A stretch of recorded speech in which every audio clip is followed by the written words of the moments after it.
ইবাদতের জন্য অত প্রস্তুত না, আমলের জন্য আমরা অত প্রস্তুত না। এজন্য আমাদের বেশিরভাগ লোক আমল থেকে উদাসীনতা, গাফলতি, ইবাদতের ক্ষেত্রে গাফলতি সবচেয়ে বেশি। এজন্য আমাদের সবটা বিষয়ের মধ্যেই একটার পর একটা সমস্যা দেখা দেয়, একটার পর একটা জটিলতা দেখা দেয়। কেন আমাদের এই বিষয়গুলোর উপরে অত দূর ইয়াকিন ও ঈমান আমাদের নাই। এজন্য কারেন্টে কোনো ব্যক্তি হাত দেয় না, কয় এটা শর্ট করবে, আমি মারাও যাইতে পারি।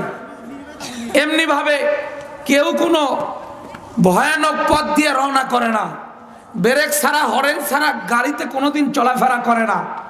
কেউ কোনোদিন জানা সত্ত্বেও কোনো বিষ খাইতে রাজি না, দেহের ক্ষতি হবে এগুলো কোনো কিছুই করতে রাজি না। কিন্তু আমল বাদ দেয়, হারামে চলে, না জায়েজে চলে, সুদও খায়, ঘুষও খায়, আবার নামাজও পড়ে, আবার বেপরদাও নারীকে রাখে, মেয়েকেও আবার বেপরদা রাখে, আবার কোন রকমের শরীয়তের কোনো কিছুই মানে না, আবার বড় ইমানদারও দাবি করে। কথা বলেন ঠিক না বেঠি? এগুলো আমাদের সমাজে পুরা ভরপুর, এ বিষয়গুলো আমাদের সমাজে পুরা ভরপুর, পুরা ভরপুর। শরীয়তের পূর্ণাঙ্গ আমল তার কাছে নাই, কিন্তু সে বুলিয়া ওড়াইতে মুহূর্তেও দেরি করে না। নামাজ পড়ে না, বলবে আমার ঈমান ঠিক আছে, আমার ঈমান পুরাই ঠিক আছে। কিভাবে ঈমান ঠিক থাকে? যে নামাজ পড়ে না তার আবার ঈমান কেমনে ঠিক থাকে? যে এখনো শরীয়তের পাবন্দি না, নবীর আদর্শের পাবন্দি না, তার কিভাবে আবার ঈমান ঠিক থাকে? এই বিষয়গুলো আমাদের পূর্ণাঙ্গ আলোচনা হওয়ার দরকার। আল্লাহ পাক রব্বুল আলামিন কোরআনে কারীমের 114টা সূরার মধ্যে 103 নম্বর সূরা, সূরা ওয়াল আসর। আল আসর ভালো লাগলে চলবে, সূরা না ভালো লাগলেও চলবে না, ভালো লাগলেও চলবে না, এটা লিমিটেশন আছে। আপনার ভালো লাগলেও চলবে, চালাই দিলেন, শেষ পর্যন্ত যায় ফজরের নামাজ কাজা হয়ে গেল, তাহলে হাজারো মাহফিল একত্রিত করলে ফজরের একটা সেজদার সমতুল্য নয়। কথা কন ঠিক না বে ঠিক? দ্বীনি কথা বললে ইমানদারদের ভালো লাগবেই, কোরআন থেকে কথা বললে, হাদিস থেকে কথা বললে ইমানদারদের ভালো লাগবে, এটাই স্বাভাবিক। কিন্তু এটার লিমিটেশন আছে, এটার একটা নির্ধারিত সময় আছে।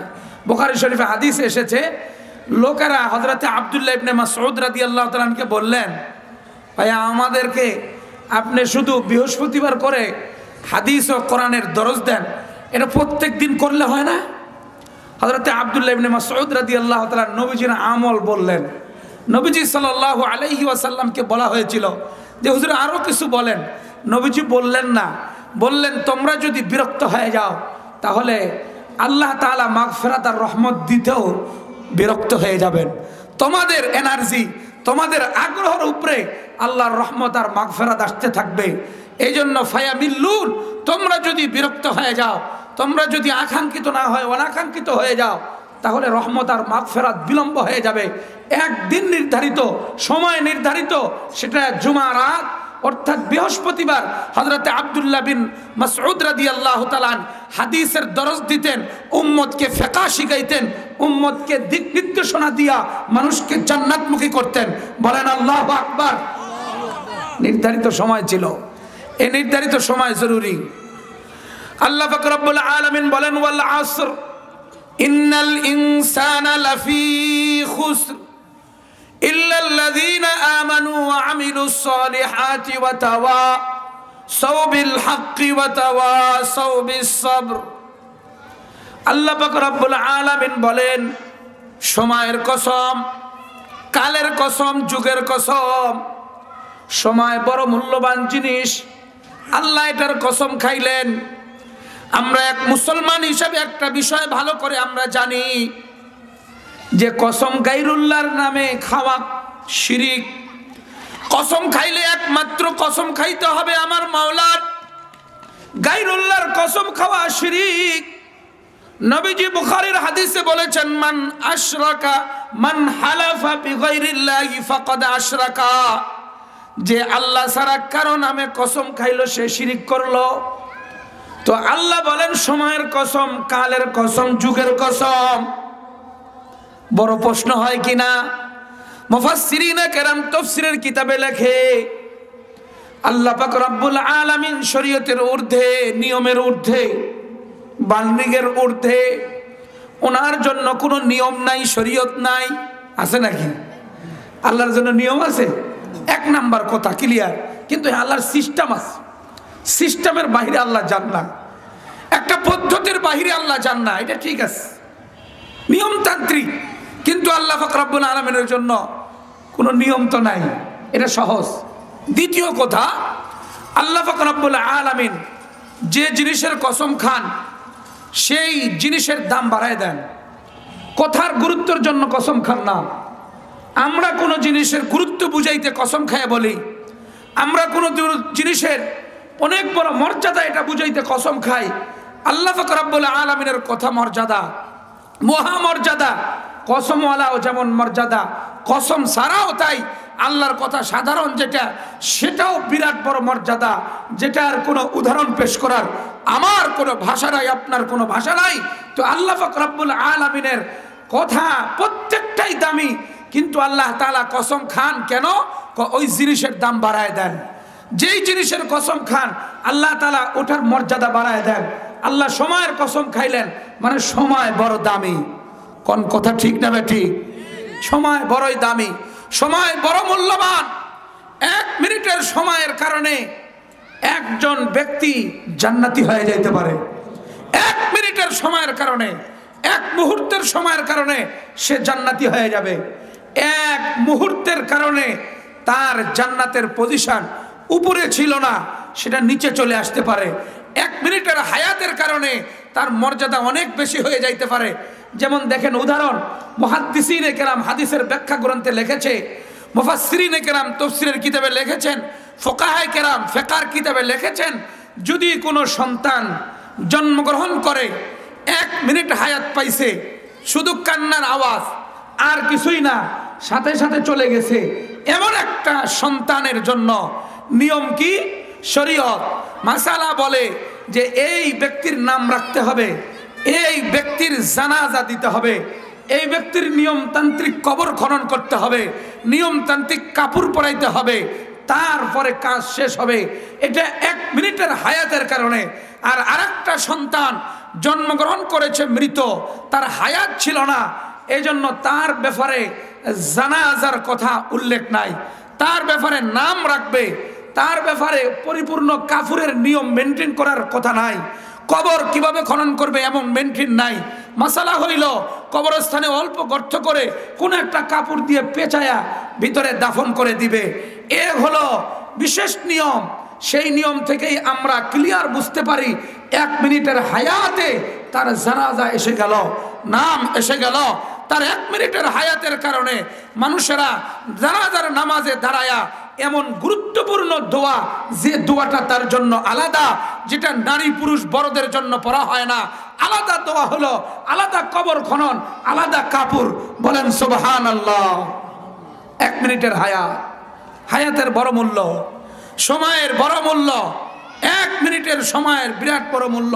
তো আল্লাহ পাক রব্বুল আলামিন সময়ের কসম খেয়ে বলতেছেন যে কালের কসম, সময়ের কসম, পৃথিবীর মানুষ সবাই ক্ষতিগ্রস্ত। বলেন পৃথিবীর সমস্ত মানুষ ক্ষতিগ্রস্ত, এটা সময়ের কসম খেয়ে বলতেছে। মানে সময় তোমাকে ক্ষতির থেকে বাঁচায়া তোমাকে ঈমানওয়ালা বানাইতে পারে, এই সময় তোমাকে জান্নাতি বানায় দিতে পারে, এই সময় তোমাকে জান্নাতের উঁচা মাকামে পৌঁছায় দিতে পারে। সময় বড় দামি, এজন্য আল্লাহ সময়ের কসম খাইলেন। আল্লাহ তাআলা বলেন ইন্নাল ইনসানা লাফি খুসর, নিশ্চয় মানুষগণ ক্ষতিগ্রস্তের মধ্যে, কিন্তু 4 শ্রেণীর লোক ক্ষতিগ্রস্ত নয়। আল্লাহ তাআলা এই 4 শ্রেণীর লোকদেরকে, 4টা কোয়ালিটির লোক, এই কোয়ালিটি তার অর্জন হয়েছে, এই গুণ অর্জন হয়েছে, তাদেরকে আল্লাহ তাআলা আলাদা করেছেন। ইল্লাল্লাযীনা আমানু ওয়া আমিলুস সালিহাত ওয়া তাওয়াসাউ বিল হাক্কি ওয়া তাওয়াসাউ বিস সাবর। 4 গুণে গুণান্বিত ব্যক্তিরা ক্ষতিগ্রস্ত নয়। 1 নাম্বার ঈমানে পরিপূর্ণ, 2 নাম্বার আমলে সালেহ ব্যাপারে যত্নবান, 3 নাম্বার হকের উপরে নিজে চলে, অপরকে চলার দাওয়াত দেয়, 4 নাম্বার নিজে সবর করে আবার সবরের দাওয়াত দেয়। এই 4 গুণ যে অর্জন করবে চূড়ান্ত ঘোষণা, এই মানুষগুলো সফলতা, এই মানুষগুলোর কামিয়াবি, এই মানুষগুলো আমার জান্নাতে আসবে। এই মানুষগুলোর জন্য আল্লাহ তাআলা নিয়ামত দিয়া ভর্তি, যেই নিয়ামত কোনোদিন চোখে দেখে নাই, যেই নিয়ামতগুলো কোনোদিন আপনার ব্রেন অতদূর কল্পনা করতে পারে না। হাদিসে কুদসিতে নবী করিম সাল্লাল্লাহু আলাইহি ওয়াসাল্লাম বলেন, আ'দাতু লিইবাদিয়াস সালিহিন মা লা রাআত আইনুন ওয়ালা সামিআত উযুনুন ওয়ালা খাতারা আলা কলবি বাশার। এমন জান্নাত মুত্তাকিনদের জন্য রেডি করা হয়েছে, কোনোদিন চোখ দেখে নাই, কোনোদিন কান শ্রবণ করে নাই, কোনোদিন আপনার ব্রেন অতদূর কল্পনা করতে পারে না, কোনোদিন না। এই নিয়ামত দিয়ে ভর্তি ওই 4 গুণে গুণান্বিত ব্যক্তির জন্য আল্লাহ পাক রব্বুল আলামিন জান্নাত রেখেছেন, সফলতা রেখেছেন।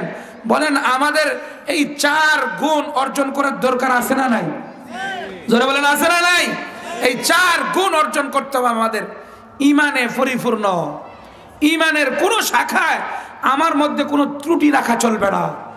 ইমানের কতগুলো শাখা, প্রসিদ্ধ কথা আমরা যেটা জানি এবং আলোচনা হয়ে থাকে, ইমানের 77টা শাখা।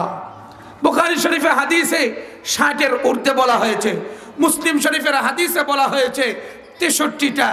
এমনি ভাবে ইবনে মাজাহ, নাসাই শরীফের হাদিসের মধ্যে আসছে 68টা। এরকম বিভিন্ন রকমের সেই শাখা প্রশাখার আলোচনা রয়েছে, কিন্তু হাদিসে প্রসিদ্ধ যেটা আমরা প্রত্যেকেই মুখস্থ করে নিয়েছি, জানি, সেটা হলো ইমানের শাখা 77টা। قال النبي صلى الله عليه وسلم الإيمان بضع وسبعون شعبة فأفضلها قول لا إله إلا الله وأدناها إماتة الأذى عن الطريق والحياء شعبة من الإيمان।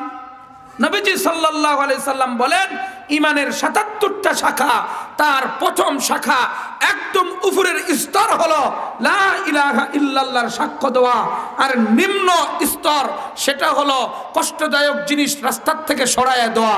আরেকটা পয়েন্ট নবীজি বলেন, উল্লেখযোগ্য গুরুত্বপূর্ণ শাখা হলো লজ্জা। বলেন সুবহানাল্লাহ। এই হাদিসের ব্যাখ্যা করার পরে আমি সামনের দিকে যাই।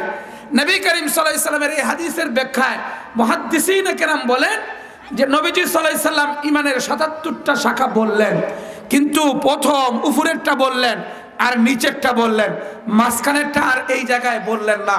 মুহাদ্দিসিনে কেরাম হাদিসের ব্যাখ্যা গ্রন্থে লেখেন যে উপরেরটা উল্লেখ করলো, যে ব্যক্তি সাক্ষ্য দিবে আল্লাহ ছাড়া কোনো মাবুদ নাই, আল্লাহ ছাড়া কোনো গোলামি আর দাসত্ব কারো জন্য হবে না, আল্লাহ ছাড়া আর কারো আইন মানি না, আল্লাহ ছাড়া কারো বিধান কোনো সময়ের জন্য গ্রহণ করি না, চলবে তো আল্লাহর বিধান, মানবো তো আল্লাহর বিধান। কথা কোন ঠিক না বেটি? নাকি মানুষের বানানো বিধানও মানা যায়? মানুষের বানানো বিধান দিয়ে রাষ্ট্র চালানো যায় নাকি? কোনোদিনও নয়। মানুষের বানানো কোনো কিছুতেই যদি কেউ বিশ্বাস করে, তাহলে সেই ব্যক্তি মুহূর্তের জন্যই কাফের হবে, না হয় ফাসিক হবে, না হয় এই ব্যক্তি জালেম হবে, না হয় এই ব্যক্তি কোনো ধুমরা জালে পড়ে পথভ্রষ্টতার পথ বেছে নেবে, সমস্যা দেখা দিবে। এছাড়া আর কিছুই না। মানব রচিত আইন কোনোদিন সমাধান দিতে পারে না। কতক্ষণ ঠিক না ঠিক? খালি সমস্যা বাড়বে, সমস্যা বাড়তেই থাকবে। আসুন আমি উদাহরণ দিয়ে বুঝাই। দেখেন, এক সময় আমাদের বাসগুলোতে খুব বেশি মানব রচিত আইন লেখা থাকতো, এখন একটু কমে গেছে, আগে খুব বেশি ছিল। বাসে উঠলেই দেখবেন সব মানবের বানানো আইনগুলো লেখা থাকে। তো একজন লোক বাসে উঠে নির্দিষ্ট গন্তব্যস্থল যাওয়ার জন্য মনস্থ করেছে, বাসে উঠেছে, ওঠার পরে তার নির্দিষ্ট সিটে সে বসেছে, পাশে একজন ভদ্রলোক বসেছে। সেই ভদ্রলোক একটা কিছু ধরাইছে, ধরায় খাওয়া শুরু করছে। চিনেন তো? চিনেন না? যেতই ভালো জিনিস হোক, খাইতে খাইতে এক সময় অভক্তি লাগে, কিন্তু এই জিনিস খাওয়া শুরু করলে দিন যায় আর খালি টেস্ট বাড়তেই থাকে। কথা কন ঠিক না বেটি?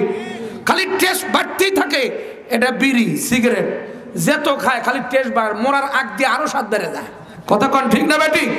এত হলো অবস্থা। এ পাশের লোক টানতেছে, বলে এই ভাই দেখেন না বাসে লেখা আছে ধূমপান নিষেধ, আপনি কি করতেছেন? এটা ধূমপান নিষেধ, এই যে লেখা বাসে দেখায় দিল। ওই লোক আরেকটা টান দিয়ে ধোঁয়া সাইডে ছেড়ে দিয়ে বলতেছে, দেখেন না সাইডে লেখা আছে, কোনো অভিযোগ থাকলে ড্রাইভারকে জানান। দেখেন না লেখা আছে এখানে। এই বেটা বসে থাকলো চুপ করে, কি করবে? কিন্তু এ তো ধোঁয়া ছাড়তেই আছে, একদম ভাটার মতো, ইটের ভাটার মতো। কি পর্যায়ে, এক পর্যায়ে কিন কর্তব্য বিমূঢ় হয়ে বিরক্ত হয়ে এখন ড্রাইভারের কাছে অভিযোগ দেওয়ার জন্য যাচ্ছে। হেল্পার ধরে ফেলছে, এই কই যান? কয় ড্রাইভারের সাথে কথা আছে। কয় দেখেন না লেখা আছে গাড়ি চলন্ত অবস্থায় ড্রাইভারের সাথে কথা বলা নিষেধ। এই মানব রচিত আইন তার সমস্যার সমাধান করলো না জর্জরিত করলো?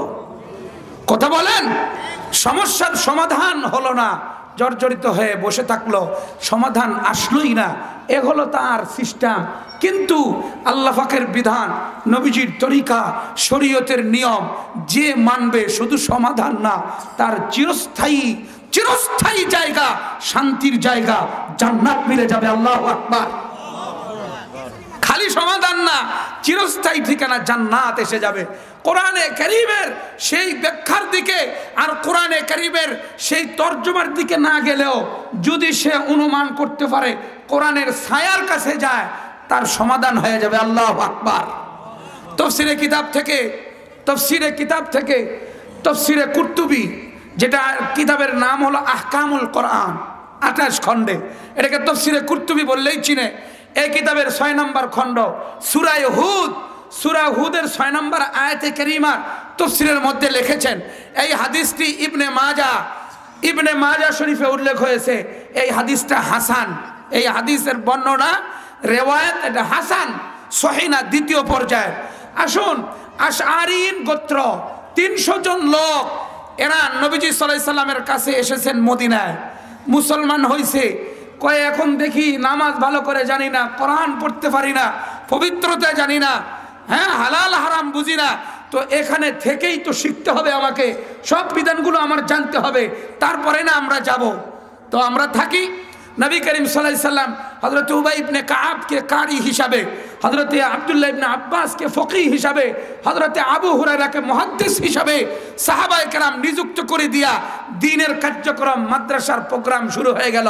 এই আশআরিয়ন গোত্রের লোকেরা 300 জন, এরা নিজ দায়িত্বে খানা নিয়ে এসেছিলেন। তাদের সরঞ্জামে তাদের সাথে ছিল, কাপড় চোপড় সাথে ছিল। প্রথম দিন, দ্বিতীয় দিন, তৃতীয় দিন দেখে যে খেজুর ফুরে গেছে। তো নেতা ছিল আব্দুল্লাহ আল আশআরীকে যায় বলল লোকেরা, ভাই খানা তো আমাদের শেষের পর্যায়ে, আমরা তো দিন শিখতেছি, আমাদের গন্তব্যস্থলে ফিরে যাব কবে? আমাদের খানা ফুরে গেলে আমরা কোত্থেকে খানা পাবো? আমরা চলবো কেমনে? এবার সাহাবায়ে কেরামের নেতা আব্দুল্লাহ আল আশআরী উনি বললেন, খেজুর আগে 10টা করে খাইতে, এবার 2টে করে খাও, ফয়সালা আসমান থেকে হবে। কথা কোন ঠিক না বেঠি? কোত্থেকে রিজিকের ফয়সালা হয়? আসমান থেকে রিজিকের ফয়সালা হয়, ওখান থেকে রিজিকের ফয়সালা হবে, কোনো সমস্যা নাই। এক পর্যায়ে খানা ফুরায় গেল, 4র্থ দিন, 5ম দিন রোজা রইল, এখন 6ষ্ঠ দিন আর কি করবে? সবাই মিলে নেতাজি বললেন, নেতা সাহেব আপনি রাসূল সাল্লাল্লাহু আলাইহি সাল্লামের কাছে আবেদনটা জানান, নবী সাল্লাল্লাহু আলাইহি ওয়াসাল্লামের কাছে এই বিষয়গুলো তুলে ধরেন। উনি তখন রওনা করছেন নবীজি সাল্লাল্লাহু আলাইহি সাল্লামের কাছে বলার জন্য। তে নবীজির কাছে যাইতে, ওপেনলি কথা বলতে, ক্লিয়ার কথা বলার সময় ছিল তাহাজ্জুদ। কথা কোন টাইম? তাহাজ্জুদের সময়, সেটাই ছিল গুরুত্বপূর্ণ সময়।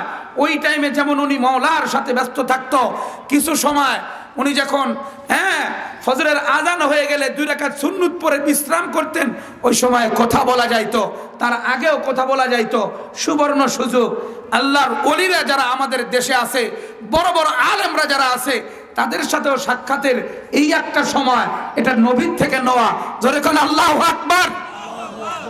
এই আশআরিন গোত্রের নেতা আব্দুল্লাহ আল আশআরী নবীজি সাল্লাল্লাহু আলাইহি সাল্লামের কাছে যাচ্ছেন সাক্ষাতের উদ্দেশ্যে, রওনা করতেছেন, এখনো যান নাই, যাইতেছেন। ইতিমধ্যেই এই দিক থেকে সমস্ত লোকদের আমল, সমস্ত লোকদের তালিম তরবিয়ত প্রত্যেকটা লোকের সেই দিন শেখার যত্ন আর হেফাজত পরিপূর্ণভাবে ছিল, কোনো ত্রুটি ছিল না। অটোমেটিক খানার যখন সময় হলো, বিরাট দেহ, বিরাট বড় ফিটনেসওয়ালা লোক দুই টুকরিতে খানা নিয়া একটা বড় ডেগের মধ্যে রুটি আর একটা বড় ডেগের মধ্যে গোশত নিয়ে এসে গেছে। ওই তাড়াতাড়ি বসে যান, এবার খানা শুরু হবে। খানা দিল, রুটি দিয়ে গেল, গোশত দিয়ে গেল, আবার রুটি দিল, আবার গোশত দিল। বলল যে কারো কোনো আরো রুটি লাগবে কিনা? বলল না, খুব পরিতৃপ্ত আকারে খেয়েছি, কোনো সমস্যা নাই। আচ্ছা ঠিক আছে, এত রুটি আর কিছু গোশত বেঁচে গেছে, কয় তাহলে এটা আমাদের নেতার মাধ্যমে নবীজির কাছে পাঠায় দাও। কেন? আমাদের নেতা নবীজির কাছে আবেদন করতে গেছে, এই খানা নবীজির থেকে আসছে। বলেন আল্লাহু আকবার। প্রত্যেকের ধারণা তাই, কিন্তু তা তো না। এই খানা আসছে আসমান থেকে। জোরে কোন সুবহানাল্লাহ। এই খানা আসছে আসমান থেকে। এদের ধারণা যেহেতু আমাদের নেতা গেছে আর আবেদন করছে আর নবীজি পাঠায় দিছে, কিন্তু নেতা এখনো পৌঁছে নাই, রাস্তায় আমলেই আছে। নবীজির সাথে কখন দেখা করবেন, যাবেন কিনা চিন্তা করতেছেন। কিন্তু বেচারা গিয়েছিল, যাইয়া ঘুরে আসছে। সে ইয়াকিন করেছে যে আমার লোকগুলো দিন শিখতেছে, ইমান শিখতেছে, এদের রিজিক অবশ্যই আসবে। জোরে কোন আল্লাহু আকবার। কোনো ত্রুটি হবে না, এ বলে ফেরত এসেছে। এবার দুই ব্যক্তির মাধ্যমে নবীজির দরবারে দুই বড় ডেক পাঠানো হয়েছে। নিয়ে যায় পৌঁছায় সালাম দিয়েছে, আসসালামু আলাইকা ইয়া রাসূলুল্লাহ। আপনি খানা পাঠায় দিয়েছিলেন আশারিন গোত্রের নিকট, এত সুস্বাদু খানা কখনো খাই নাই। মা আতিয়াবা তুআমান কত্তু, মা আকসারা তুআমান কত্তু। ইমাম কুরতুবী তাফসীরে কুরতুবীতে লেখে, এত দামি খাবার, এত সুস্বাদু খাবার, আবার প্রত্যেকটা ব্যক্তির জন্য পরিতপ্ত এমন খানা ও নবী আমরা কোনো সময় খাই নাই। আপনাকে ওয়েলকাম, স্বাগত। আপনার জিন্দেগির প্রত্যেকটা মুহূর্ত আল্লাহ রহমত দিয়ে ঢেকে দিক, এমন করে দোয়া করলেন। আর খানা বাকিটুকু ফেরত দিতেছেন। নবীজি তখন তাদের দিকে তাকায় বলে, মা আরসালতু আমান কত্তু, কোন সময়ের জন্য আমি কারো মাধ্যমে কারো কাছে খানা পাঠাই নাই। আমি তো কারো কাছে কোনো খানা পাঠাই নাই, কোন কওমের কাছেও না, কোনো ব্যক্তির কাছেও না। তোমরা কার কথা বলতেছো? ভাই এইরকম তো ব্যাপার। এমন করে খানা আমাদেরকে পরিবেশন করা হলো, বেঁচে গেল, আপনার কাছে পাঠাইলাম। আর কিছুক্ষণ পূর্বে আমাদের নেতা আপনার কাছে আসছিল, নেতাকে ডাকো। নেতাকে তখন ডাকা হইল। আব্দুল্লাহ আল আশআরী চলে আসলেন, বললেন ব্যাপারটা কি? কয় আমি তো আপনার কাছে আসছিলাম, আসার পরে দরজায় নক করব, তার আগেই সেই তাহাজ্জুদের মুহূর্তে আপনার জবান থেকে কালামুল্লাহর তেলাওয়াত চলতেছে। আপনার জবান থেকে কালামুল্লাহর তেলাওয়াত আমার কানে যখন পৌঁছলো, আমি তো একজন আরবির কবি, একজন সাহিত্যিক, আল্লাহর কালামের আওয়াজ। আবার নবীজির জবানে মোবারকে, ওমা মিন দাব্বাতিন ফিল আরদি ইল্লা আলাল্লাহি রিজকুহা ওয়া ইয়ালামু মুস্তাকাররাহা ওয়া মুস্তাওদাআহা কুল্লুন ফি কিতাবিম মুবিন। আল্লাহু আকবার। পৃথিবীর যত প্রাণী আছে প্রত্যেকটা প্রাণীর রিজিকের জিম্মাদারি আমার মাওলার। আমার মাওলার জিম্মাদারি। এই রিজিক প্রত্যেকটা মাখলুকাতের মধ্যে পুষবে। আমি তো সবচেয়ে দামি মাখলুক, আশরাফুল মাখলুকাত। আমি তো মানুষ জাতি, আবার ঈমানওয়ালা, আবার নবীজির সোহবতে এসেছি। আমার রিজিকের ব্যবস্থা বুঝি হবে না? নবীজির জবানে মোবারকে এই আয়াত শুনে আমি আর আপনার কাছে চাই নাই, আমি চাইছি মাওলার কাছে, বান্দার কাছে আর চাইলাম না। আমি ফেরত গেলাম, মাঝখানে কি হইল আর জানি না। ইয়া রাসূলুল্লাহ, কি ঘটনা খুলে বলেন। এবার নবীজি বলেন, এই খানা আল্লাহ আসমান থেকে পাঠাইছে। আল্লাহু আকবার। এই খানা আসমান থেকে আল্লাহ পাকের ফয়সালা। আল্লাহ পাক কিভাবে পৌঁছাইলেন? এ হলো কামেল লোকের, কামেল ইমানের, পরিপূর্ণ ইমানের আল্লাহ পাক রব্বুল আলামিনের রিজিকের ফয়সালা এভাবে করলেন। কিন্তু আজকে আমাদের এই রিজিকের ব্যাপারে, আল্লাহ তাআলার বিধানের ব্যাপারে, শরীয়তের ব্যাপারে, প্রত্যেকটা বিষয়ের ব্যাপারে আমাদের পূর্ণাঙ্গ ঈমান নাই। কথা কোন ঠিক না বেঠি? পূর্ণাঙ্গ ঈমান থাকলে আমাদের ফয়সালা তো হবেই। ফয়সালা অবশ্যই আসবে, কিন্তু ওই ঈমান এখনো তৈরি হয় নাই, ওই তাকওয়া এখনো তৈরি হয় নাই। তো ঈমানে সবচেয়ে বড় যত্নবান হওয়ার দরকার। কেন? এখন ঈমান চোর আছে, কথা কোন ঠিক না ঠিক? ঈমানের ডাকাত আছে, ঈমান আপনার ডাকাতি করে নিয়ে যাবে। ঈমান চোর আপনার ঈমান চুরি করে নিয়ে যাবে। আপনি পুরা কোরআনের সবটা বিধান মানলেন আর একটা বিধান মানলেন না, তাহলে আপনার সবই শেষ, কথা কোন ঠিক না ঠিক? অত বেশি কিছু লাগে না। আপনার কাপড়কে পাক রাখতে, এই কাপড়কে পাক রাখতে, পবিত্রতা রাখতে আপনার 16টা জিনিস থেকে সেফ রাখতে হবে। 16টা জিনিস থেকে এই কাপড়টাকে সেভ করতে হবে, তাহলে এটা পবিত্র। বলেন নাপাক হইতে কি 16টা জিনিসই লাগা লাগবে? যে কোনো একটা লাগলেই তো নাপাক, নাপাক। আপনার ঈমান আমল হেফাজতের জন্য বহুত জিনিসকে মেনটেন করে আপনার চলতে হবে। ঈমান চলে যাইতে একটা জিনিসই যথেষ্ট, আর কিছুই লাগবে না। আমল নষ্ট হয়ে যাইতে একটা শিরিক যথেষ্ট, একটা বেদাত যথেষ্ট, আপনার আমল নষ্ট হয়ে যাবে। আর আপনার ঈমান নষ্ট হয়ে যাইতে একটা ছোট্ট একটা কুফরি যথেষ্ট, আর কিছুই লাগবে না, কথা কোন ঠিক না ঠিক? অনেক সময় আমরা ইয়াকিন করি কিন্তু অনাস্থা দিয়ে দেই, ঈমানের উপর অনাস্থা দিয়ে দেই। ইয়াকিন নাই, অনাস্থা দিয়ে দিলাম, বিধানের উপরে অনাস্থা দিয়ে দিলাম।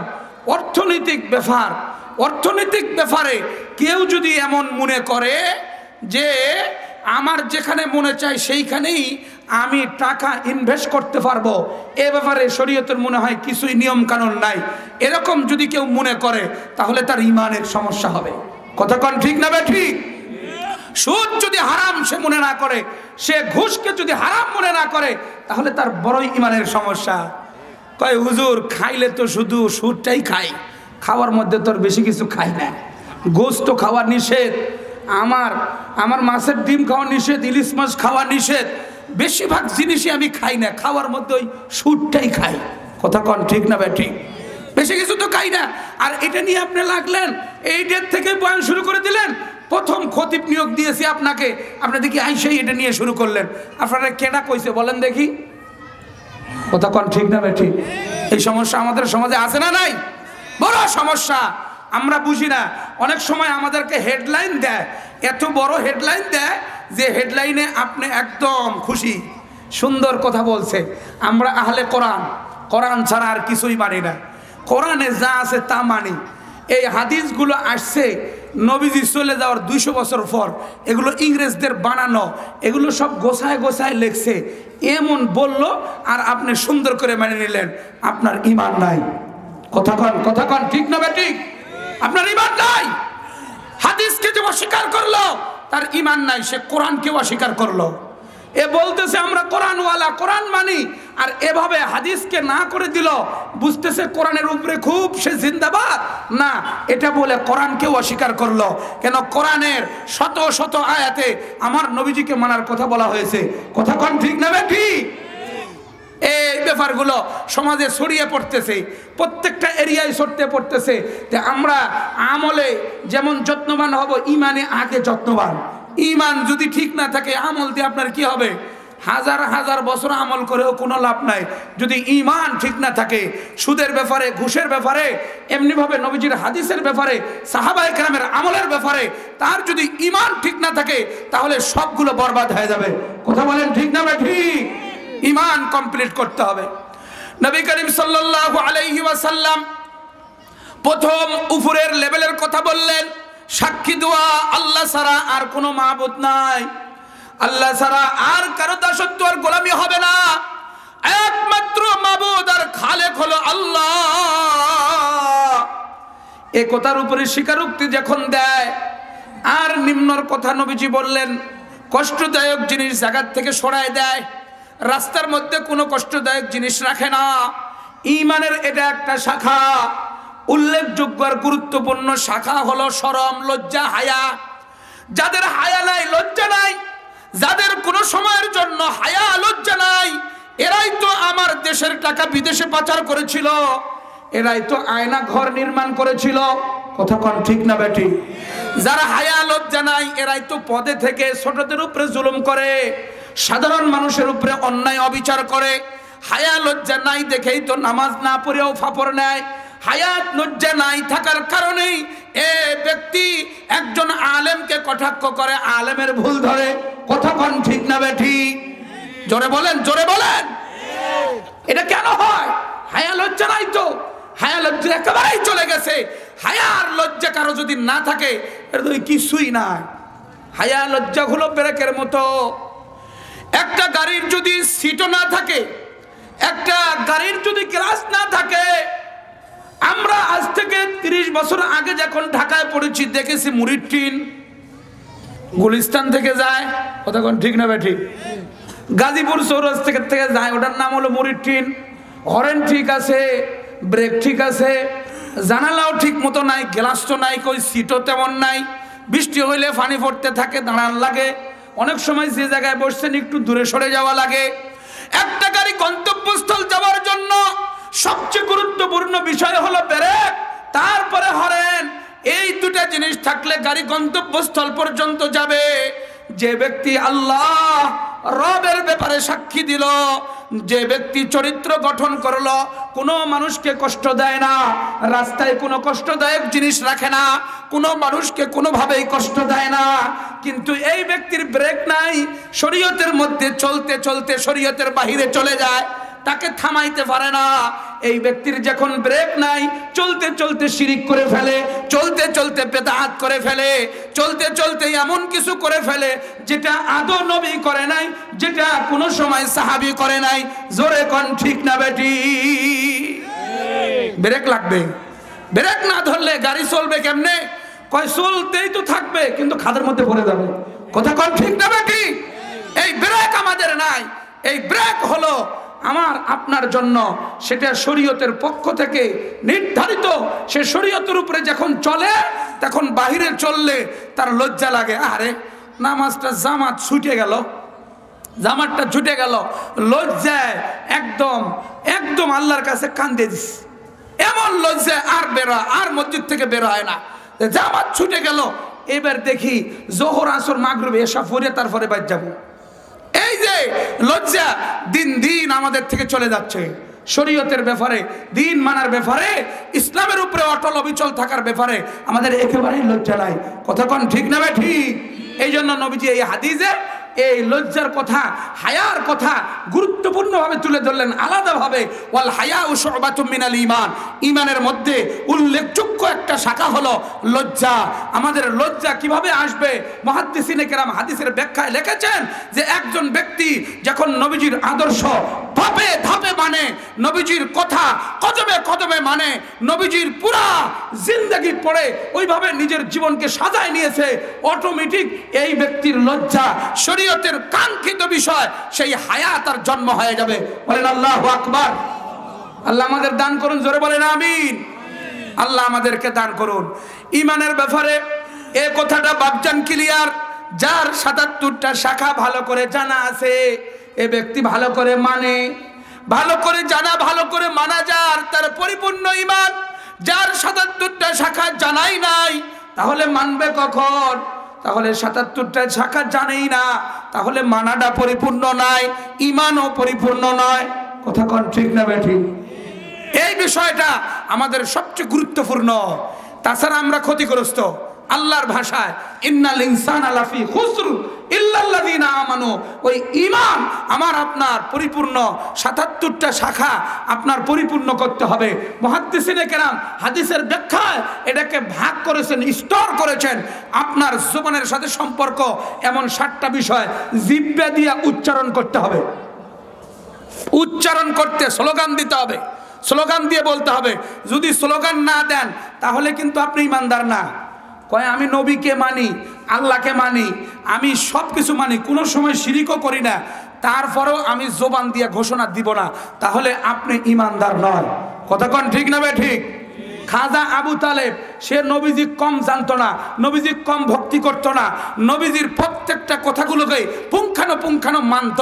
সে সবভাবেই নবীজির প্রশংসা করা, নবীজির সমস্ত শরীয়তের কথা কবিতার মাধ্যমে আবৃত্তি করেছেন, সব কিছু ছিল, কিন্তু মুখে স্বীকারোক্তি দিয়েছে সেটাও ঠিক ছিল, কিন্তু ইসলামটাই একমাত্র ধর্ম আর বাকি কোনোটা মানা যাবে না এটা বলে নাই, এজন্য সে কাফের। কথা কোন ঠিক না ঠিক? আমরা তো এটা করি না, আমাদের এটাই সমস্যা হয়। আমি আমার নেতা যারা তাদেরকে আমি লক্ষ্য করে বলি, আপনি সামনে নেতৃত্ব দেন কিন্তু মুসলমানি নেতৃত্ব দেন, কোনো মুসলমানের বিরুদ্ধচরণ করে, শরীয়ত মাদ্রাসা মসজিদের বিরোধিতা করে আর কোনো নেতৃত্বের জন্য পা বাড়ায়েন না। এই বাংলার জমিন আপনার জন্য নয়। কথা কোন ঠিক না ঠিক? ওইভাবে যদি সামনের দিকে আগান তাহলে এই বাংলার জমিন আপনার জন্য না। আপনি আগাইলে ইসলাম নিয়া, কোরআন নিয়া, মাদ্রাসা মসজিদ আলেম ওলামা নিয়ে সামনের দিকে আগান, ভিন্ন পথে যাওয়ার সুযোগ নাই। এই নেতারা কি বলে থাকে, নেতারাই এই বিভ্রান্তি বেশি ছড়ায়। ওরা বলে আমরা ধর্মনিরপেক্ষতা, ধর্মনিরপেক্ষতা মানে কোনো ধর্মই মানি না। এক পর্যায়ে যদিও বলে মুসলমান, বলে এটাও ঠিক আছে ওটা তো যায়, ওটাও ঠিক আছে ওটাও ঠিক আছে, এটাও ঠিক আছে ওটাও ঠিক আছে, তাহলে সবটাই ঠিক আছে। তো ইসলাম তুমি মানলা আর সবগুলোই ঠিক আছে, তুমি ইমানদার নও। কথা কোন ঠিক না ঠিক? খাজা আবু তালেব সেও এরকম সবটাই ঠিক আছে বলেছিল, স্লোগান দিয়ে বলে নাই যে নবীটাই ঠিক বাকিগুলো বাতিল, এ কথা বলে নাই, এজন্য তার ঈমান চলে গেছে। কথা কোন ঠিক না ঠিক? এটার উপরে আমাদের অটল অবিচল লাগবেই। ঈমানের ব্যাপারে আরো দু একটা কথা বলেই সামনের দিকে যাচ্ছি, সময় অল্প। ঈমানের আরেকটা গুরুত্বপূর্ণ ব্যাপার ঈমানের ব্যাপারে, যেটা আমাদের প্রত্যেকেরই উদাসীনতা, আমাদের বেশিরভাগ যুবকদের ব্যাপারেও উদাসীনতা। আমরা অনেক সময় মনে করি যে এই বিষয়গুলো ইসলামের, আর তারপরের যেগুলো আছে ওগুলো মনে হয় ইসলামের না। মাদ্রাসা, মসজিদ, হুজুর, কোরআন শরীফ, হাদিস, শবে বরাত, রমজান, শবে কদর, এগুলো হলো ইসলামের বিষয়। ব্যাংকে টাকা রাখবো, এখানে কোনো ইসলামের কোনো বিষয় নাই। ব্যবসা করব, এখানে কোনো ইসলামের বিষয় নাই। রাজনীতি করব, এখানে কোনো ইসলামের বিষয় নাই। আমি নেতা হব, এখানে কোনো ইসলামের বিষয় নাই। আমি অভিভাবকগিরি করব, এখানে কোনো বিষয় নাই। বিষয় হলো ওগুলো। আর বিশেষ করে বাপ মরে গেলে হুজুরে ডাক দাও, মা মরে গেলে হুজুরে ডাক দাও, দোয়া কেমনে করতে হবে জেনে নাও। আর রমজান মাসে সবচেয়ে বেশি হুজুরে লাগবে, এরপরে আর লাগবে না। কথা কোন ঠিক না বেটি? এই সমস্যা আমাদের মাঝে আছে না নাই? এই সমস্যাগুলো আছে। এটা ঈমানের সবচেয়ে বড় ঘাটতি। কেন? ইসলাম পরিপূর্ণ এক বিধানের নাম। কথা কোন ঠিক না বেঠিক? পরিপূর্ণ, এটার মধ্যে কোনো রকমের ত্রুটি বিচ্ছুতি নাই। এটা শুধু এখন চলবে, সামনে চলবে না, পরে চলবে না এমনটি নয়। প্রত্যেকটা যুগে, প্রত্যেকটা সময়, প্রত্যেকটা এরিয়ার জন্য কমপ্লিট এক জীবন বিধান। এর মধ্যে কোনো রকমের ত্রুটি বিচ্ছুতি নাই। কথা কোন ঠিক না বেঠিক? পরিপূর্ণ বিষয়। আপনি প্রত্যেকটা বিষয়কেই ইসলাম আপনার ফলো করতে হবে। এজন্য আল্লাহ ইমানদারদেরকে ডাক দিছেন। ইমানদার হইলেই পরিপূর্ণ মুসলমান হয় না, ইমানদার হইলেই পরিপূর্ণ মুসলমান হয় না। আমি আল্লাহকে বিশ্বাস করলাম এক বলে, নবীজির রিসালাতকে স্বীকার করলাম, কিন্তু প্রত্যেকটা কার্যক্রম যদি আমি না মেনে নেই, সব কিছুকে না করে ইসলামকে মাথা পেতে নেওয়া, এটা হলো মুসলমান। এই মুসলমানিত্ব যতক্ষণ পর্যন্ত না হবে এতক্ষণ পর্যন্ত আপনার অবস্থা খারাপ আছে। এই জন্য আল্লাহ ইমানদারদেরকে ডাক দিতেছেন, ইয়া আইয়ুহাল্লাযীনা আমানু উদখুলু ফিস-সিলমি কাফা ওয়া লা তাত্তাবিউ খুতুওয়াতিশ শাইতান। আল্লাহু আকবার। ইন্নাহু লাকুম আদুউম মুবিন। আল্লাহ বলেন, হে ঈমানদারগণ, পরিপূর্ণ ইসলামে প্রবেশ করো, শয়তানের পদাঙ্ক অনুসরণ করিও না। শয়তানের বহুত পথ, এই পথ অনুসরণ করিও না। পরিপূর্ণ ইসলামে ঢুকো। কিছু মানবা আর কিছু মানবা না, কিছু গ্রহণ করবা আর কিছু গ্রহণ করবা না, এমন করে চলিও না। ইসলামের ভিতরে পরিপূর্ণ প্রবেশ করো, পরিপূর্ণ ইসলামকে তুমি গ্রহণ করে নাও। এটা ইমানদারের প্রতি আল্লাহর বিশেষ সম্বোধন। আসুন আমরা ইসলামের প্রত্যেকটা বিধানকে পরিপূর্ণভাবে মানব। কথা কোন ঠিক না বেটি? আল্লাহ পাক রব্বুল আলামিন বলেন ওয়া আমিলুস সালিহাত, সৎ আমল করতে থাকবে, ইবাদতে যত্নবান হবে। যদি বলে যে আমি আল্লাহ বিশ্বাস করি, আমি নবীজিকে নবী হিসাবে মেনে নিলাম, আমি কোরআনকেও মানি, আখিরাতকেও বিশ্বাস করি, সব কথাগুলো সে মেনে নিল, কিন্তু সে ব্যক্তি আমল করে না, অর্থাৎ 5 ওয়াক্তে নামাজের পাবন্দি না, আমার নবীজির মতো লেবাস পরতে রাজি না, আমার নবীজির মতো ব্যবসা করতে রাজি না, আমার নবীজির মতো সন্তানদেরকে পালন করতে রাজি না, তাহলে এই ব্যক্তি আমলে সালেহ করলো না, এই ব্যক্তি ক্ষতিগ্রস্ত। আমলে সালেহ না, ক্ষতিগ্রস্ত। আমার আপনার জন্য আমলে সালেহ এই গুণের উপরে যেন আমি পরিপূর্ণভাবে উঠে যাই, এই জন্যই আল্লাহ বছরের চাকা ঘুরায় ঘুরায় রমজান আমার আপনার সামনে পেশ করে যে আমল শিখে নাও, আমল শিখে নাও। আমলের মাস আমি একটা দিলাম, আমি এমন অফার দিয়ে দিলাম যে অফার কোনো কোম্পানির বাপও দিতে পারে না। কোনো কোম্পানি কিয়ামত পর্যন্ত আসলেও এমন অফার দিবে না। বলেন কোম্পানি কেমন অফার দেয়? কোম্পানির অফার হলো বড় শ্যাম্পুর বোতল কিনবেন তো 3টা মিনি প্যাক ফ্রি দিবে, একটা ফ্রিজ কিনবেন একটা বোতনা ফ্রি দিবে। কথা কোন ঠিক না ঠিক? অথবা আপনি বড় বড় একটা প্রোডাক্ট কিনেছেন, মনে করেন ওয়াশিং মেশিন, তো সাথে একটা আয়রন করা মেশিন দিবে, ইস্ত্রি মেশিন। বড় কিনলে ছোট ফ্রি, এটা হলো কোম্পানির অফার, কিন্তু আল্লাহর অফার ভিন্ন। আল্লাহু আকবার। আল্লাহটা পুরাই ভিন্ন, আল্লাহটা একদম পুরাই চান্স, এটার সাথে কোনোদিন তুলনা করতে পারবেন না। আল্লাহ পাক রব্বুল আলামিন একটা আমার নবীজি ঘোষণা দিয়ে বলেন শাহরুন ফীহি ইউজাদু রিজকুল মুমিন, শাহরুন ফীহি লাইলাতুন খায়রুম মিন আলফি শাহর। নবীজি বলেন মান তাকাররাবা বিখাসলাতিন খায়রিম মিনাল খায়রি কানা কামান আদ্দা ফরিজাতান ফীমা সিওয়াহু ওয়া মান আদ্দা ফরিজাতান কানা কামান আদ্দা ফরিদাতাস 70 ফীমা সিওয়াহু। নবীজি বলেন রমজান মাসে কোন ব্যক্তি একটা নফল পড়লো তাকে আমি ফরজের সওয়াব দিব, যে একটা ফরজ আদায় করলো তাকে আমি 70টা ফরজের সওয়াব দিব। আল্লাহু আকবার। এই অফার পৃথিবীর কোন কোম্পানির খাওয়া নাই, কোন কোম্পানির দেওয়ার ক্ষমতা রাখে না। কত বড় অফার যে আপনি নফল পড়লেন ফরজের সওয়াব হয়ে গেল, ফরজ পড়লেন দিয়ে দিল 70টা, 69টা আপনার সাথে ফ্রি, ওটা দিয়ে 70টা হয়ে গেল এক ফরজের কারণে। এই রমজান মাসে মর্যাদা, রমজান মাসে আমলের মাস, রমজান মাস মাগফিরাতের মাস, রমজান মাস নেকি আর জান্নাত কামনার মাস। এই আমলে সলের সেই প্রশিক্ষণের মাস। আপনার জিন্দেগি আমলি জিন্দেগি বানানোর জন্য প্রশিক্ষণ কোর্স 1 মাস ব্যাপী। রাজি আছেন? এই জোরে বলেন রাজি আছেন? একটু হাত উঠান। নারায়ে তাকবীর, নারায়ে তাকবীর। এই 1 মাস ব্যাপী আমলে সলেহর কোর্স।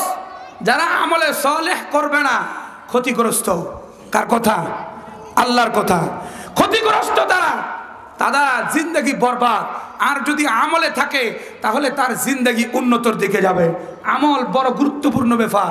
ঈমান গ্রহণ করার পরে সবচেয়ে বড় কাজ হলো আমল। আমল যদি না থাকে তাহলে ঈমানও এক সময় শেষ হয়ে যায়, ঈমানও এক সময় কমতে কমতে কমতে কমতে হারায় যাবে। আমলের বড় গুরুত্ব, আমলের বড় গুরুত্ব। আমাদের জিন্দগিতে আমল নাই। আমল সে জিন্দগি बनती है, जन्नत भी और जहन्नम भी।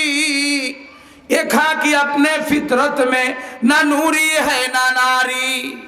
कवि बोलेन আমলের কারণে তার জান্নাত মিলতে পারে, না হয় জাহান্নাম।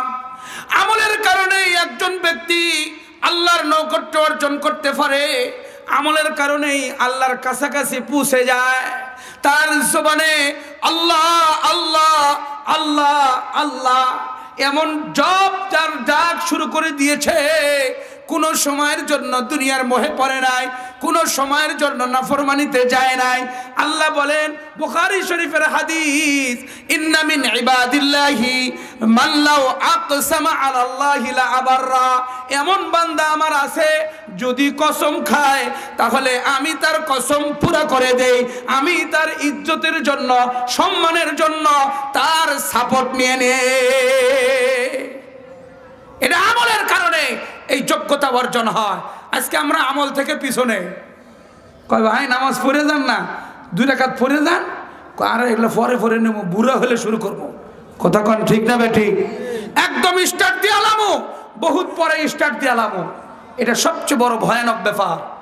এই আমলকে ছেড়ে দেয়, মসজিদে ঢুকে দেখে যে এখনো সময় আছে 4-5 মিনিট, তো 2 রাকাত তাহিয়াতুল মসজিদ পড়তে পারে কিন্তু পড়বে না, খাড়ায় আছে মোবাইল টিপে, একজন আরেকজনের সাথে কথা বলে, আমল চলে যাইতেছে। মসজিদে ঢোকার পরে বিভিন্ন রকমের গল্প শুরু করে দেয়, আমল থেকে নিজেকে দূরে সরায় ফেলে। ভাই আমার আপনার সামনে অল্প কয়েকদিনের মধ্যেই সেই গুরুত্বপূর্ণ ইবাদত, সেই গুরুত্বপূর্ণ ইবাদতের মাস, সেই রমজানুল মোবারক আসতেছে। এ ব্যাপারে আমি আপনি প্রস্তুতি নেই যে আমল কোনোদিন ছুটাবো না। কথা কন ঠিক না ভাই ঠিক? বুখারী শরীফের হাদিস, হযরতে বেলাল রাদিয়াল্লাহু তাআলা আনহুকে নবীজি বলেন, ও বেলাল, আমি তো জান্নাত পরিদর্শনে গিয়েছিলাম, জান্নাত পরিদর্শনে যাইতে দেখি খরমের আওয়াজ কে যেন হাঁটে। আমি জিবরাইলকে ডাক দিয়ে বললাম, জিবরাইল কে চলতেছে জান্নাতে? জিবরাইল বলেন, ইয়া রাসূলুল্লাহ, আপনার সাহাবী বেলাল। বেলালের কাম শুনতে আমার যেন দিল জুড়ায় গেল। ও বেলাল, তুমি বলো কি আমলটা করো? বেলাল চোখ দিয়ে পানি ছেড়ে দিয়েছে, ইয়া রাসূলুল্লাহ, আপনি রাহমাতুল লিল আলামিন, দু জাহানের বাদশা, আপনার কাছে আমি কোন আমল তুলে ধরবো? কোন আমল তো এমন নাই আপনার সামনে আমি তুলে ধরবো, আমার কোন আমলের যোগ্যতাই এমন নাই আপনার সামনে তুলে ধরবো। নবীজি তাকায় রইলেন বেলালের দিকে। বেলাল বুঝতেছে নবীজি আমার থেকে শুনবে। এক পর্যায়ে বেলাল বলেন, ইয়া রাসূলুল্লাহ, আপনি হাদিসে বলছিলেন যে ব্যক্তি ওযু করবে, 2 রাকাত নামাজ পড়বে, তার পিছনের গুনাহ মাফ হয়ে যাবে। আমি যখন থেকে শুনেছি এই আমলটা আজ পর্যন্ত ছাড়ি নাই। আরো জোরে কোন আল্লাহু আকবার। যখন থেকে শুনেছি তখন থেকেই আমল বাদ দিই না ইয়া রাসূলুল্লাহ। নবীজি সাল্লাল্লাহু আলাইহি সাল্লাম বলেন, নাআম নাআম, তোমার এই আমলের বদৌলতে আল্লাহ জান্নাতে আগে নিয়ে গেছে। আমলের দাম, আমলের অনেক বড় দাম, অনেক বড় ফেভার, অনেক বড় মর্যাদা। এজন্য আমরা আমলকে অবহেলা করব না। আগামীকালকে সন্ধ্যার পর থেকে লাইলাতুন নিসফি মিন শাবান, শাবানের অর্ধ রজনী, গুরুত্বপূর্ণ এক রাত, যে রাত্রের ব্যাপারে তিরমিজির রিওয়ায়াত, ইবনে মাজাহ সিয়াসিত্তার কিতাবে এই 2 কিতাবে উল্লেখ হয়েছে। সিয়াসিত্তা হাদিসের কিতাব, 6টা সহিহ হাদিসের কিতাবের মধ্যে তিরমিজি শরীফ আর ইবনে মাজাহ শরীফ, এই 2 কিতাবে এই হাদিস উল্লেখ শবে বরাতের ব্যাপারে। তাছাড়া শবে বরাতের ব্যাপারে বুখারী শরীফে হাদিস নাই, মুসলিম শরীফেও নাই, আবু দাউদেও নাই, নাসাইতেও নাই। আছে কোথায়?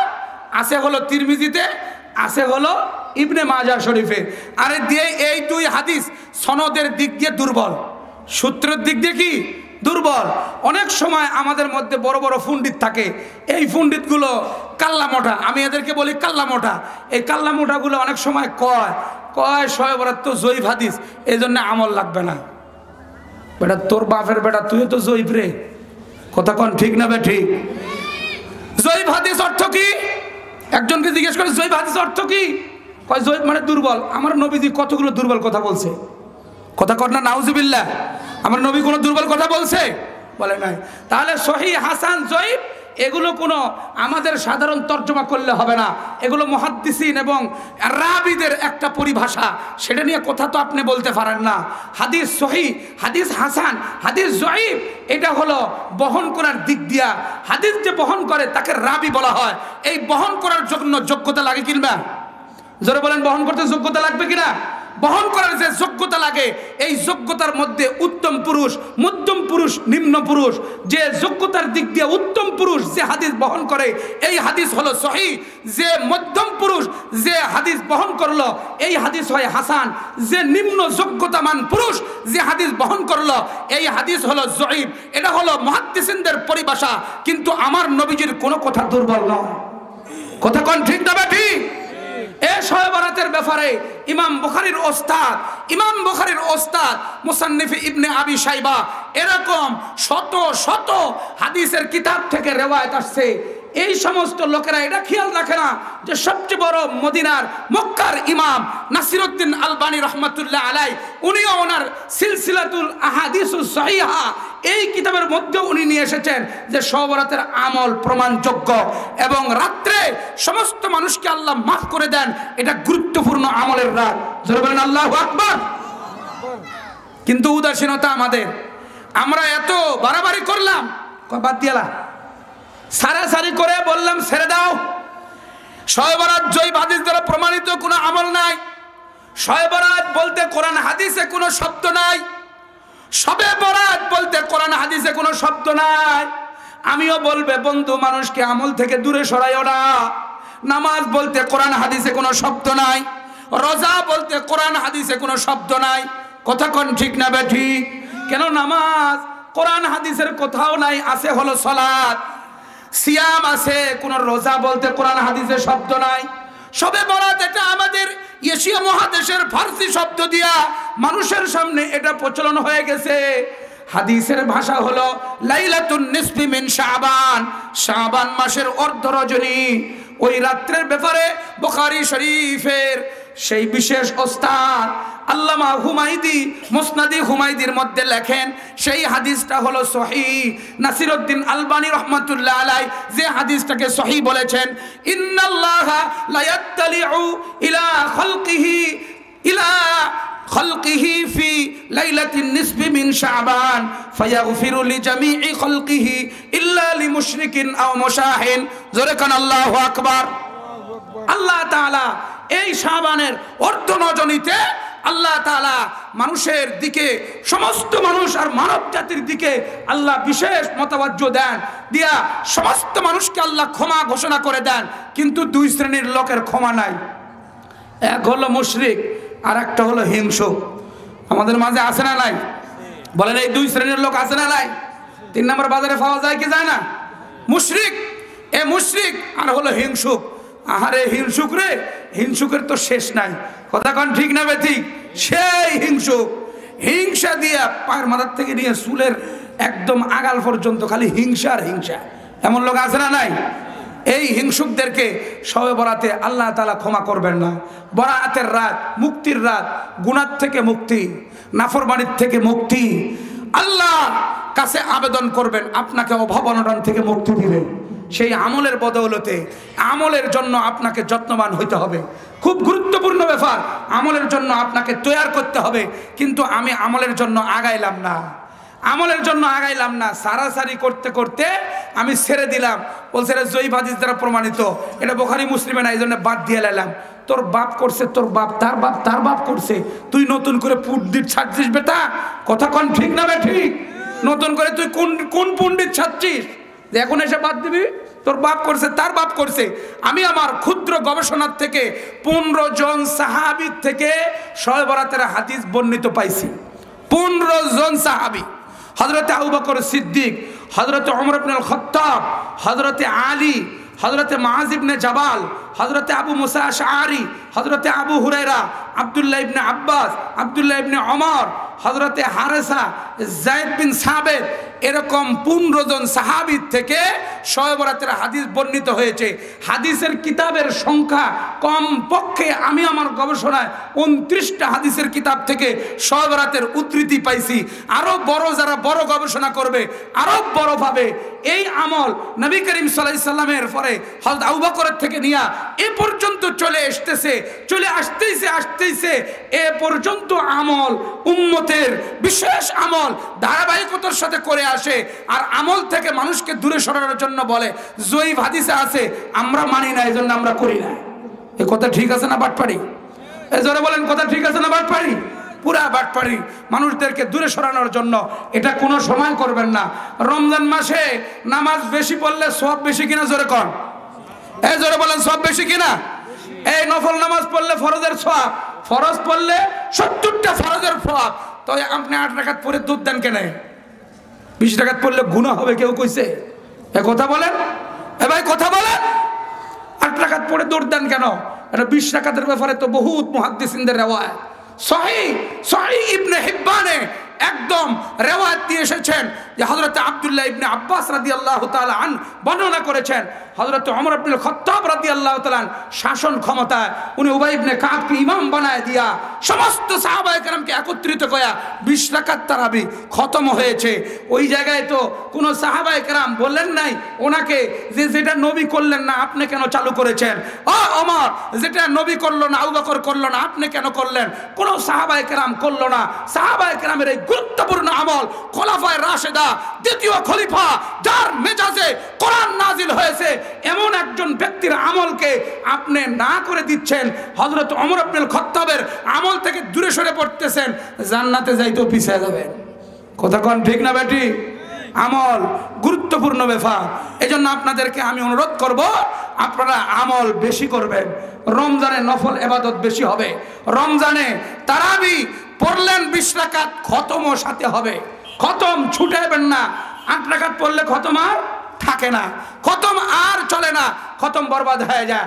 খতম ঠিক রাখেন। কোরআনের কারণেই এই রমজানের মর্যাদা, কোরআনের কারণেই মর্যাদা। কোরআন নাজিল হয়েছে যেই রাত্রে সেই রাত্রের দাম বেশি। কোরআন যে মাসে এসেছে সেই মাসের দাম বেশি। কোরআন যে জায়গায় এসেছে সেই জায়গার দাম বেশি এসেছে, সেই দেশের দাম বেশি। কোরআন যে ব্যক্তির উপরে নাজিল হয়েছে সমস্ত নবীর চাইতে তার দাম বেশি। যেই কোরআন যে সিনায় ধারণ করবে তার দাম সবচেয়ে বেশি। কোরআনই জিন্দেগি যাপন করবে তার জিন্দেগির দাম বেশি। কোরআন যে রাষ্ট্রে থাকবে সেই রাষ্ট্রের দাম বেশি। কোরআন যে যুবক নিয়ে চলবে সেই যুবকের দাম বেশি। কোরআন যার হাতেই থাকবে সেই হাতের দাম বেশি হবে। কথা কোন ঠিক না বেটি?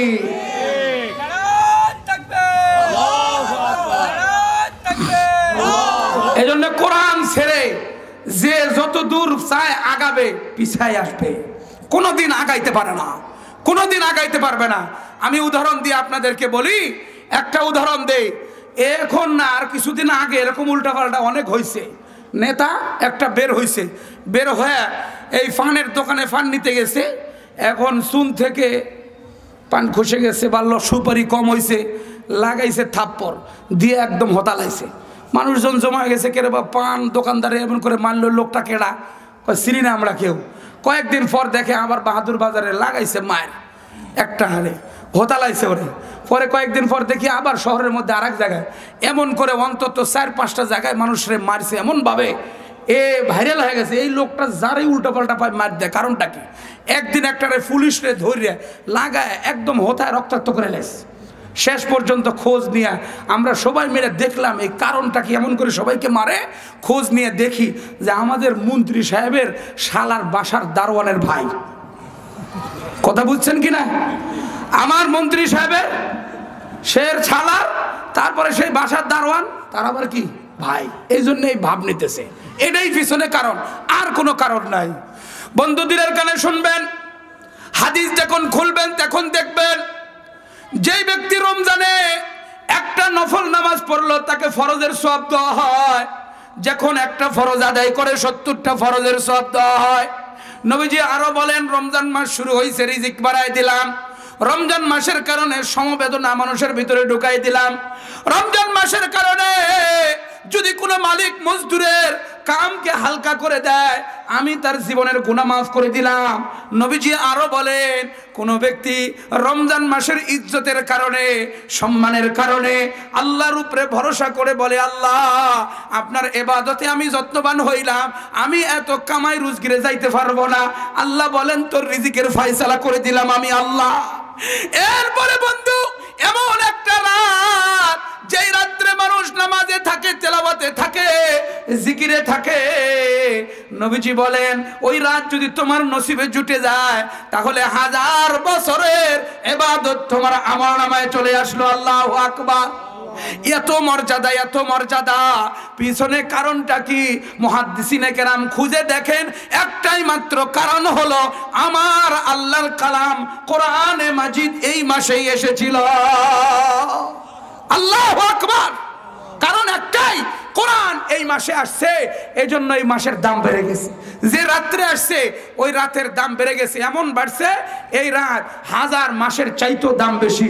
1000 মাস ইবাদত করেছেন, 83 বছর 4 মাস ইবাদত করছেন, যে আমল এক রাত্রে খালি দাঁড়ায় ছিলেন, ইবাদতে ছিলেন, ইনশাআল্লাহ আপনার আমল নামায় 83 বছর 4 মাসের ইবাদত ঢুকে যাবে। এই অফার কোন কোম্পানির বাপের খাওয়া নাই। কথা কোন ঠিক না বেটি? এই ইবাদত আমার আপনার জিন্দেগির মধ্যে চূড়ান্ত ইবাদত, যে কদর মাসের মর্যাদা আপনি পেয়ে গেলেন।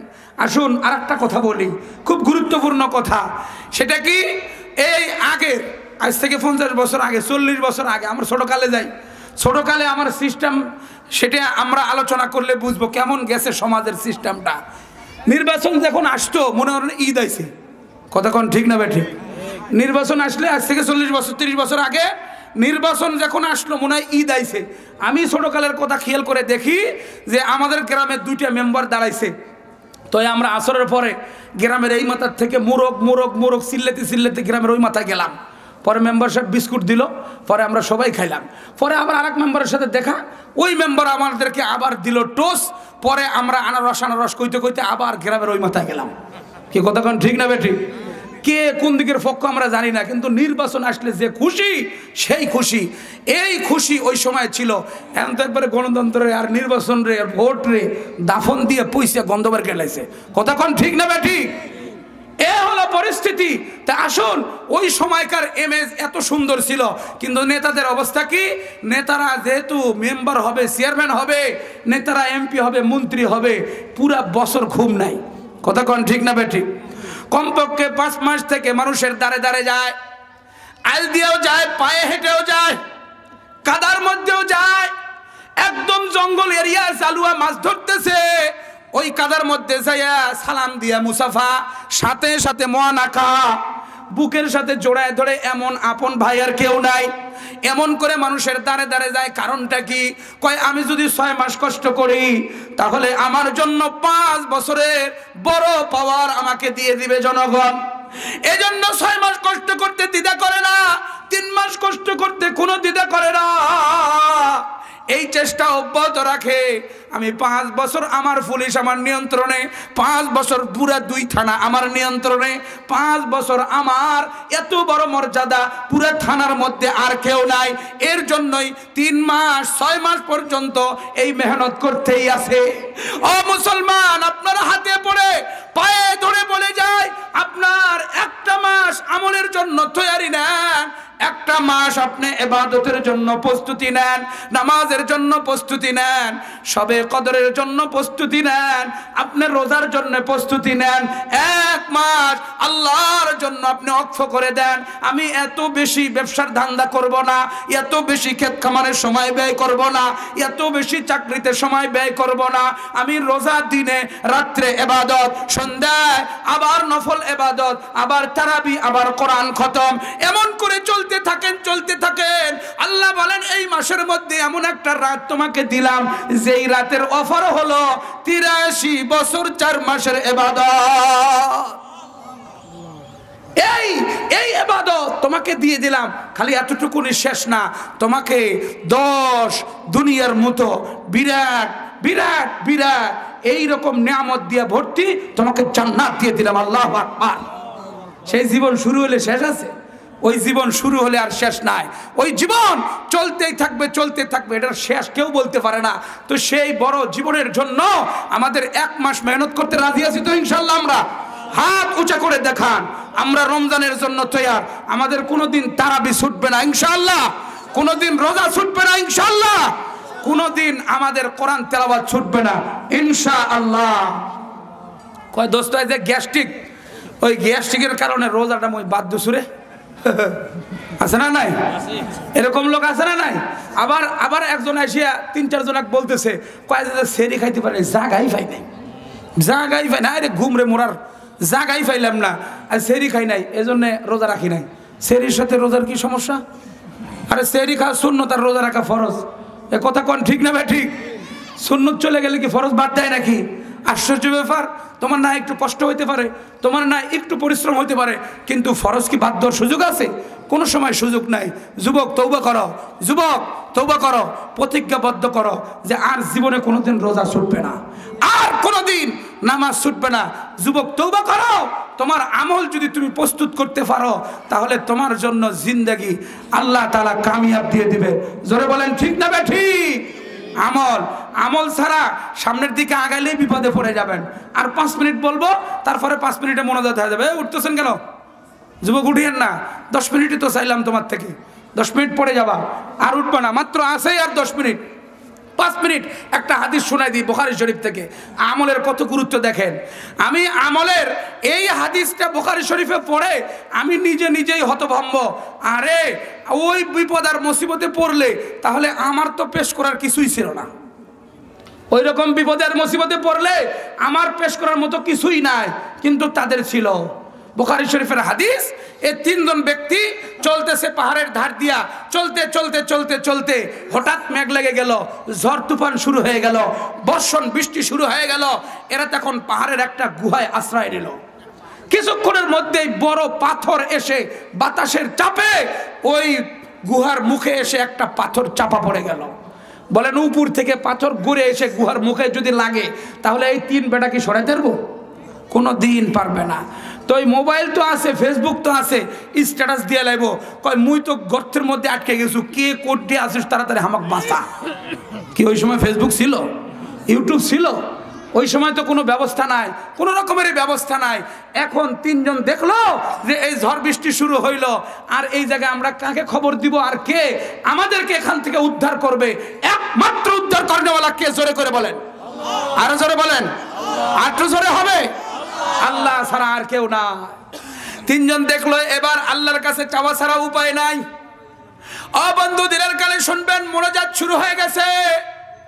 বয়োজ্যেষ্ঠ যে সামনের দিকে হাত উঠে চোখের পানি ছেড়ে দিয়ে বলে, ও মালিক, এই বৃষ্টির মধ্যে, এই ঝড়ো আবহাওয়ার মধ্যে আশ্রয় নিলাম এমন জায়গায়, কিন্তু গুহার মুখে পাথর এসে গেল। মাওলা, আপনি সবকিছুর খবর রাখেন। ও মালিক, আমলের কারণে উম্মতকে বাঁচায় দেন। আমি একটা আমল আপনার কাছে তুলে ধরি রে মাওলা। আমার বাপ ছিল অসুস্থ, মা ছিল অসুস্থ। আমার বাপের ইন্তেকাল হয়ে যায়, মা এত বড় অসুস্থ ছিল, মা চলাফেরা করতে পারতো না। সারাদিন আমি পরিশ্রম করে, পরিশ্রম করে, হাড় ভাঙ্গা পরিশ্রম করে সন্ধ্যায় যখন বাড়িতে ফিরতাম, আমি দুধ ক্রয় করে নিয়া দুধ গরম করে আমার মাকে আগে খাওয়াইতাম, তারপরে সন্তান, তারপরে বিবি, তারপরে আমি। একদিন রাত্রে মাওলা, আমার সন্তান ঘুমায় গেছে, আমার বিবিরা ঘুমায় গেছে, ক্ষুধার তাড়নায় সন্তান বিবিরা কাতরাইতেছে, জেগে গেছে, আমার মা ঘুমায় গেছে। আমি দুধ নিয়ে মাকে না জাগাইয়া, মাকে না উঠাইয়া দুধ নিয়ে খাড়াই থাকলাম। মা ঘুমে বিবুর সবর সাদেক হয়ে গেল, ফজর হয়ে গেল। সন্তানকে দেই নাই, বিবিকে দেই নাই, আমার মাকে আপনার জন্য মহাব্বত করেছি রে মা। ও মালিক, আমার মায়ের মহাব্বতটা যদি আপনার কাছে কবুল হয়, মার খেদমতটা যদি কবুল হয়, আল্লাহ আপনার কাছে দোহাই লাগে, এই বিপদ থেকে উদ্ধার করে দেন। পাথরটা সরে গেছে। কন্যা আল্লাহু আকবার। না বাড়িতে যায় কইেন, এই আবার কোন, আবার কোন। সরে গেছে পাথরটা। পাথর যখন একটু সরে গেছে, এবার আরেক বুড়া বেটা কইলো, এবার তো আমার মনোজাত না দিলে হবেই না। এবার আরেক বুড়া মনোজাত ধরছে। ইয়া আল্লাহ, কোন আমল আপনার দরবারে তুলে ধরবো রে আল্লাহ? আমি তো বড় লোক, টাকাওয়ালা, কোটিপতি ছিলাম রে মালিক। হাজার হাজার উটের পাল ছিল, গরুর পাল ছিল, ছাগলের পাল ছিল। একজন মজদুর আমার বাড়িতে এসে কাম করেছিল রে মাওলা। ওই মজদুর টাকা না নিয়ে চলে যায়, আমি ওই টাকা দিয়ে ছাগল কিনেছি, ছাগল থেকে ছাগল, আবার গরু, আবার উট, এরকম পালে পাল হয়ে গেছে। বহুত দিন পর ওই লোক আমার কাছে আসছে, আসার পরে বলে ভাই আমি অমুক দিন কাজ করেছিলাম, একটা দিনের মজদুরি টাকা পাবো, আমাকে দিবেন? বলে এই যে ছাগল, এই যে উট, এই যে গরু নিয়ে যাও। বললাম ভাই দিলে দেন, আমার সাথে মস্কারা করিয়েন না। কই আমি মস্কারা করতেছি না, তোমার টাকা লালিত পালিত করতে করতে এ পর্যন্ত পৌঁছেছে। ও মালিক, একজন গরিবকে সহযোগিতা করে এমন করে কোটিপতি বানায় দিয়েছিলাম, আল্লাহ এই আমলটা আপনার রাজি খুশির জন্য করেছিলাম রে মাওলা, এবার আপনার কাছে চাই আমাকে এই বিপদ থেকে উদ্ধার করে। পাথরটা সরে গেছে, আল্লাহু আকবার, জোরে কর না, পাথরটা একটু সরে গেছে। এবার বড় বড় হতভম্ব যুবক পিছে বসে আছে, আরে আমি কি কোমরে, আমার কাছে আছে নাকি? যুবক এবার হাত উঠাইছে। এ যুবক, কান খাড়া করে শোনো, তুমি তোমার জীবনের এমন একটা মুহূর্ত আছে আল্লাহর কাছে তুলে ধরতে পারবা? তোমার কোনো শবে বরাত আছে? তোমার কোনো এমন রাত আছে যে রাত্রে তুমি ফেসবুক বন্ধ করে দিয়া, গুনার কারবার বন্ধ করে দিয়া আল্লাহর দিকে দৌড়াইছিল? যুবক, তোমার আছে? এমন বিপদের মুহূর্তে তুমি যদি পড়ো, আমি যদি পড়ে যাই, কোন আমলটা তুলে ধরবো? ওই যুবক ডাক দিয়ে বলে, মালিক, ও মালিক, যৌবনের তাড়নায় আমার চাচাতো ভাইয়ের সাথে বোনের সাথে বড় প্রেম ছিল। প্রেমের গভীরতায় পৌঁছে যাওয়ার পরে আমার চাচাতো বোন 100 দিরহামের বিনিময়ে তার শরীর দিত। আমি এই টাকাগুলো পেড করার পরেও শারীরিক সম্পর্কের জন্য তার কাছে গিয়েছিলাম। ও মালিক, জেনা করা হারাম, ব্যভিচারী হারাম। আপনার ভয় যখন আমার দিলে সঞ্চার হইল, আপনার ভয়ে আমি জেনার থেকে সরে আসলাম, আর জেনার দিকে যাই নাই। ও মালিক, এই আমলটা যদি আপনার কাছে পছন্দনীয় হয় তাহলে আমাদেরকে বিপদ থেকে উদ্ধার করেন। আল্লাহ পুরো পাথরটাই সরাই দিয়েছে। আর জোরে কোন আল্লাহু আকবার। আমি আপনাদের কাছে অনুরোধ করি, আপনারা নিঃসন্দেহে আমলের দিকে অগ্রসর হন। সেটা আল্লাহর জন্য। আমল কার জন্য হবে? আল্লাহর জন্য। আল্লাহ ছাড়া আর কারোর জন্য আমল হবে না। এটার উপরে আমাকে জরুরিভাবে অ্যাক্টিভ করে নেই।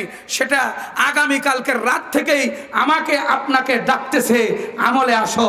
আগামী রমজান মাস ডাকতেছে, আমলে উঠে যাও, গুনার রাস্তা বন্ধ করে যাও। ও যুবক, তোমাকে শেষ একটাই মেসেজ দিয়ে যায়, তুমি আল্লাহকে আই লাভ ইউ বলো, তুমি বলো আমার রাসূলকে, তুমি আগামী কালকের নোংরা ভালোবাসা দিবসকে, বেপনা দিবসকে অপসংস্কৃতি না বলবা তো ইনশাআল্লাহ? যুবক হাত উঠাও, যুবক হাত উঠাও। কোনো বুড়ারা না উঠালেও চলবে। যুবকরে আমি চাই, আগামী কালকের ভালোবাসা দিবস এটা কোনো মুসলমানের নয়। কথা কোন ঠিক না বে ঠিক? আরো আসতে বলেন, এটা কোনো মুসলমানের নয়। আমরা সমস্ত যুবক আমার প্রত্যেকটা এরিয়ায় এই ভালোবাসা, এই নোংরামি দিবসকে বৃদ্ধাঙ্গুলি দেখাবো। কথা কোন ঠিক না বে ঠিক? আমরা আগামী কালকের জন্য আমলে প্রস্তুতি নিব। কয় না দোস্ত, সবার তো আছেই, জ্বর পর্যন্ত একটু ফেম টেম করে নিলাম, পরে যায় মাফ চাই লইলাম। কি কথা কোন ঠিক না বে ঠিক? আছে তো এরকম, আমাদের কাছে বলে তো, কয় হুজুর যেহেতু সবাই বরাত আছে, মাপ তো দিয়ে লাগবো সবাই, এজন্য জ্বরের আগে ফুল টুল দিয়ে প্রেম টেম করিয়া বা সব কিছু মাখামাখি করে এরপরে সামনের দিকে যাবো। গুনাহ হইলে ভালো কাজের সুযোগ হয়। জোরে বলেন, সুযোগ হয়? কোনো দিন হবে না। মাকে গালি দিয়া, বাপকে গালি দিয়া পরে যায় ঠ্যাং করে মাফ চাইবেন, পরে সহজেই কি আপনার বাপ মা মাফ করে দিবে? এই ব্যাপারটা যদি বুঝে থাকেন তাহলে আল্লাহর ব্যাপারটাও বুঝে নেন।